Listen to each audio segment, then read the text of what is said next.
परिचय। रोली और उसकी मां बाजार जाने के लिए घर से बाहर आती हैं। अपना दरवाजा बंद करते समय वे देखती हैं कि एक साइकिल वाला बहुत तेजी से आ रहा है तथा अचानक से वो फिसल जाता है और उनके घर के सामने गिर जाता है। रोली दर्द से तड़पते हुए उस व्यक्ति को उठाने में उसकी सहायता करती है। रोली की मां उससे चिंता नहीं करने और उसे प्राथमिक चिकित्सा देने को कहती है। बच्चों, आओ आज हम प्राथमिक चिकित्सा के विषय में चर्चा करते हैं। आओ सीखें। विभिन्न प्रकार की चोटों में दी जाने वाली प्राथमिक चिकित्साओं का वर्णन करना, विभिन्न दुर्घटनाओं से बचने के लिए सुरक्षा के तरीकों का वर्णन करना, निम्न के दौरान और बाद में सुरक्षा के तरीकों की सूची बनाना। मामूली कटने या गिरने पर प्राथमिक चिकित्सा। शाम के समय राम बगीचे में खेल रहा था। उसने और उसके दोस्तों ने दौड़ लगाने का निश्चय किया। राम और उसके दोस्त एक रेखा खींचकर खड़े हो गए और सीटी बजने पर दौड़ना शुरू किया। अचानक राम ने अपना संतुलन खो दिया और वो गिर गया। उसके हाथ पर चोट लग गई जिससे खून निकलने लगा। आपने इस तरह की स्थिति अवश्य देखी होगी। अगर आप हल्का सा कट जाते हैं तो चिंता करने की कोई बात नहीं। हल्का सा कट जाने पर खून निकलना अपने आप ही बंद हो जाता है। अगर ऐसा नहीं होता है तो घाव को साफ रुई या तौलिए से तब तक दबा के रखें जब तक कि खून निकलना बंद नहीं हो जाता है। गुनगुने पानी में डिटॉल या सेवलॉन की कुछ बूंदें डालकर घाव को साफ करें। घाव वाले भाग को पूरी तरह से सूखने दें। घाव पर जीवाणुनाशक क्रीम लगाएं और पट्टी बांधें। नाक से खून बहने पर प्राथमिक चिकित्सा। नाक से खून बहना प्रायः बच्चों में होता है, लेकिन कभी कभी ये वयस्कों में भी होता है। नाक से खून बहने पर आरामदायक अवस्था में थोड़ा सा आगे की तरफ झुककर बैठें। नाक के नीचे के मुलायम भाग को 10 मिनट तक दबा कर रखें। ठंडे गीले कपड़े को नाक के नथनों यानी छेदों पर रखें। एक बार जब खून बहना बंद हो जाए तो 24 घंटे तक नाक को न रगड़ें। यदि खून बहना बंद नहीं होता है तो डॉक्टर को बुलाएं।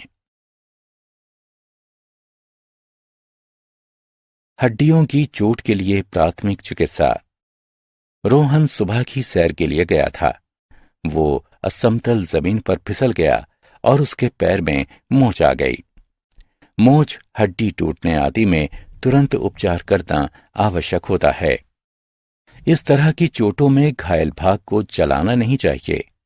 इस तरह की चोटों में बाद में और अधिक चोट लगने से बचाने के लिए खपच्चियों या मुड़े हुए अखबारों का प्रयोग करें। चोट वाले स्थान पर ठंडे पैकेटों या कपड़े में बंधे हुए बर्फ के टुकड़ों को लगाएं। जब तक चिकित्सीय सहायता न मिले तब तक घायल व्यक्ति को लिटाए रखें या आराम से बिठाएं। मोच लगने पर राइस एक त्वरित उपचार है। राइस में आर का तात्पर्य रेस्ट यानी आराम से है, अर्थात शरीर के चोट वाले भाग को आराम देना। आई का तात्पर्य आइस यानी बर्फ से है, अर्थात चोट वाले भाग पर बर्फ या ठंडे पानी को लगाएं। सी का तात्पर्य कंप्रेशन यानी दबाव से है, अर्थात सूजन को कम करने के लिए एक इलास्टिक वाली पट्टी बांधें। ई का तात्पर्य एलिवेशन यानी ऊंचाई से है, अर्थात घायल हुए भाग को ऊपर की ओर रखें। मामूली जलने पर दी जाने वाली प्राथमिक चिकित्सा। सीमा दूध गर्म कर रही थी। दूध का बर्तन उसके हाथों से फिसल गया और गर्म दूध छलककर उसके हाथ पर गिर गया। उसके हाथ पर जलन वाला घाव हो गया है। जलन वाले घाव 3 प्रकार के होते हैं: प्रथम श्रेणी, द्वितीय श्रेणी और तृतीय श्रेणी। जलन वाले घाव सामान्य रूप से आग, बिजली के तारों और रसायनों से होते हैं। जले हुए भाग की जलन को कम करने और त्वचा की क्षति को कम करने के लिए सभी जलन वाले घावों का उपचार किया जाता है। प्रथम श्रेणी के जलन वाले घावों में प्रभावित भाग से कपड़े को निकाल दें और उस पर ठंडा पानी डालें। तेल या मक्खन नहीं लगाएं। सूखने के बाद प्रभावित भाग पर जलन से बचाने वाला जेल या क्रीम लगाएं। अधिक जलने पर दी जाने वाली प्राथमिक चिकित्सा। जब ऊतकों को होने वाली क्षति बहुत अधिक होती है तो ये अधिक जलन वाले घावों की श्रेणी में आते हैं। अधिक जलन वाले घावों की अवस्था में द्वितीय और तृतीय श्रेणी के जलन वाले घावों के लिए तुरंत चिकित्सीय सहायता लें। प्रथम श्रेणी वाले जलने वाले घावों के लिए निर्देशों का पालन करें। अधिक जलने वाले घाव क्या करें और क्या ना करें। अधिक जलन वाले घावों की अवस्था में क्या करें और क्या ना करें। जले हुए भाग को खुला रखें। सभी प्रकार के जलन वाले घावों में प्रभावित भाग की जलन को कम करने के लिए ठंडा पानी डालते रहें। प्रभावित भाग पर बर्फ का पानी न डालें। जले हुए भाग पर बर्फ न रगड़ें। तेल या मक्खन ना लगाएं। चिपके हुए कपड़ों को न हटाएं। कीड़े का डंक। कीड़े के काटने और डंक से त्वचा में तुरंत जलन प्रारंभ हो जाती है। चींटी के काटने और मधुमक्खियों और भंवरों के डंक से भयंकर दर्द होता है। एक सीधी धार वाली वस्तु को डंक के आसपास रगड़कर डंक को निकालें। उस भाग को साबुन और पानी से हल्के धोएं। डंक वाले भाग पर कपड़े से लपेटकर बर्फ को रखें। क्रीम लगाएं जिससे कि जलन वाली खुजली कम हो जाए।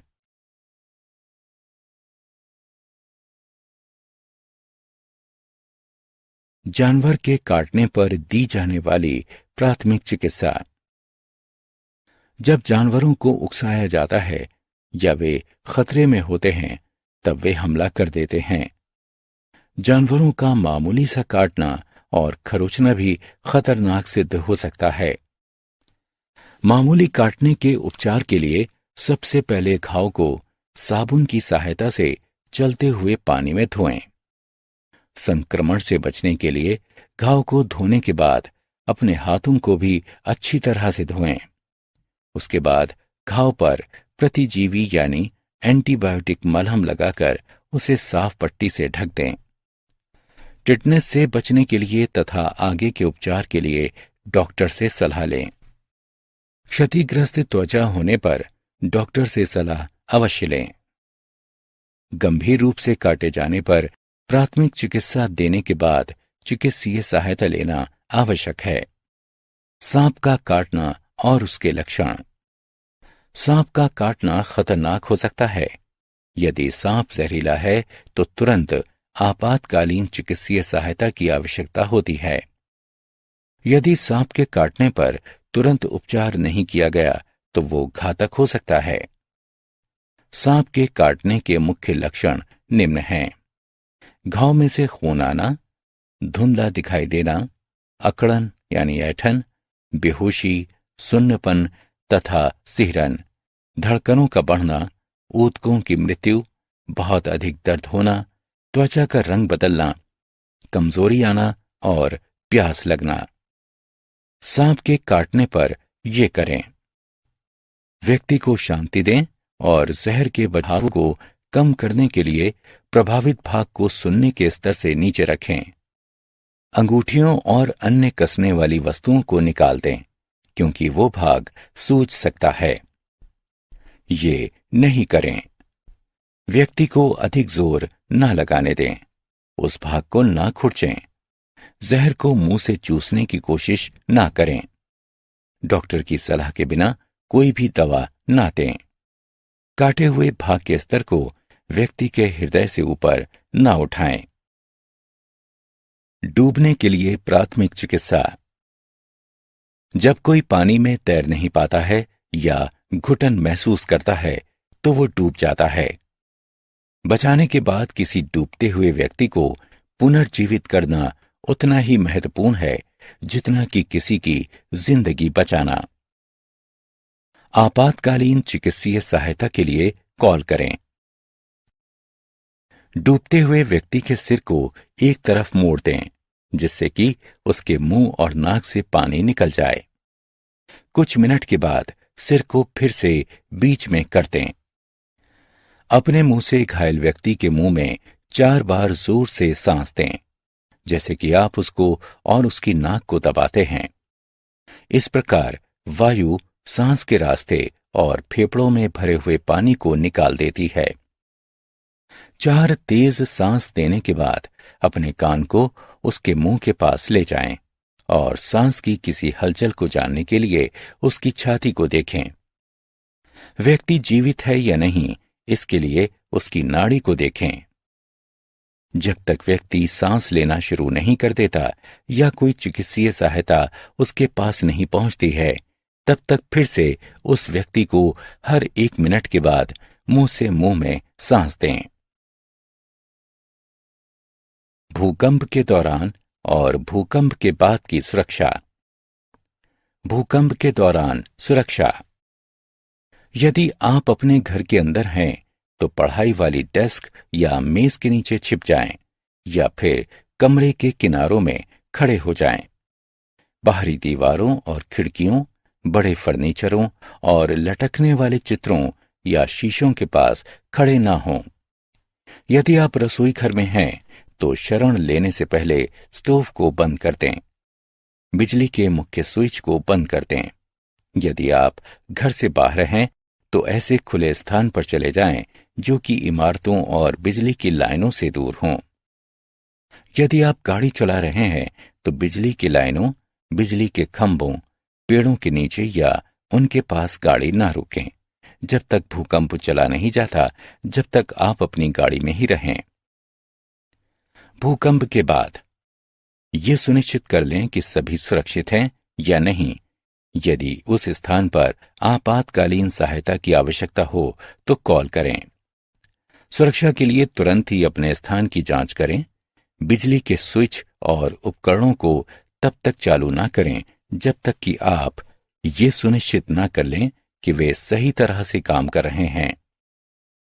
नीचे गिरी हुई बिजली की लाइनों से दूर रहें और जमीन पर गिरे हुए तारों, खंभों पर लटके हुए तारों या उनसे छूने वाली वस्तुओं को भी ना छुएं।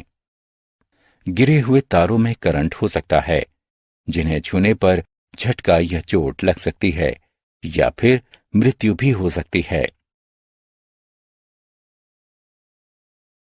बाढ़ के दौरान और बाढ़ के बाद की सुरक्षा। आपातकालीन सामग्री को अपने साथ रखें। बाढ़ की स्थिति के लिए रेडियो या टेलीविजन सुनकर सूचना प्राप्त करें। क्षेत्र के विभिन्न रास्तों से निकलने के लिए निर्देशों का पालन करें। अपनी और अपने परिवार की सुरक्षा के लिए प्राधिकरण द्वारा दिए गए निकासी संबंधी निर्देशों को नजरअंदाज न करें। यदि समय हो तो बिजली के उपकरणों को बंद कर दें। गैस, बिजली और पानी की मुख्य सप्लाई को भी बंद कर दें। यदि आप गीले हों या पानी में खड़े हों तो बिजली के उपकरणों को ना छुएं। बाढ़ के पानी का प्रयोग करने से बचें, क्योंकि वो कच्चा मलमूत्र, हानिकारक जीवाणु या टूटी हुई बिजली लाइनों से निकलने वाला विद्युत प्रवाह से युक्त हो सकता है। केवल तभी घर वापस लौटें जब उस जगह को सुरक्षित घोषित कर दिया जाए। जूते और दस्ताने पहनकर घर को साफ करें। बाढ़ के संक्रमित पानी का नहाने, धोने और खाना बनाने में प्रयोग न करें। बाढ़ के अधिक पानी से लगने वाली चोटों से बचें। बाढ़ के पानी या संक्रमित वस्तुओं से होने वाली बीमारियों से बचें। पीने, खाना बनाने और व्यक्तिगत स्वच्छता के लिए साफ, उबला हुआ या कीटाणु रहित पानी का प्रयोग करें। जो भोजन बाढ़ के पानी के संपर्क में आया हो उसे फेंक दें। चक्रवात के दौरान और चक्रवात के बाद की सुरक्षा। चक्रवात के दौरान सुरक्षा। चक्रवात आने पर सभी बिजली के उपकरणों को बंद कर दें वर्तमान स्थिति जानने के लिए रेडियो द्वारा संपर्क में बने रहें। इमारत के सबसे मजबूत भाग में घर के अंदर रहें। निकासी और आपातकालीन किटों के साथ हमेशा तैयार रहें। यदि इमारत में दरारें आनी शुरू हो जाएं, तो स्वयं को बचाने के लिए रजाइयों, गलीचों या कंबलों को लपेटकर मजबूत मेज या बेंच के नीचे छिप जाएं। चक्रवात के बाद सुरक्षा। जब तक बाहर जाना सुरक्षित घोषित न कर दें, तब तक बाहर ना जाएं। यदि बिजली के उपकरण गीले हों तो उन्हें चालू ना करें। स्थानीय रेडियो पर दी जाने वाली आधिकारिक सूचनाओं और सलाहों को सुनें।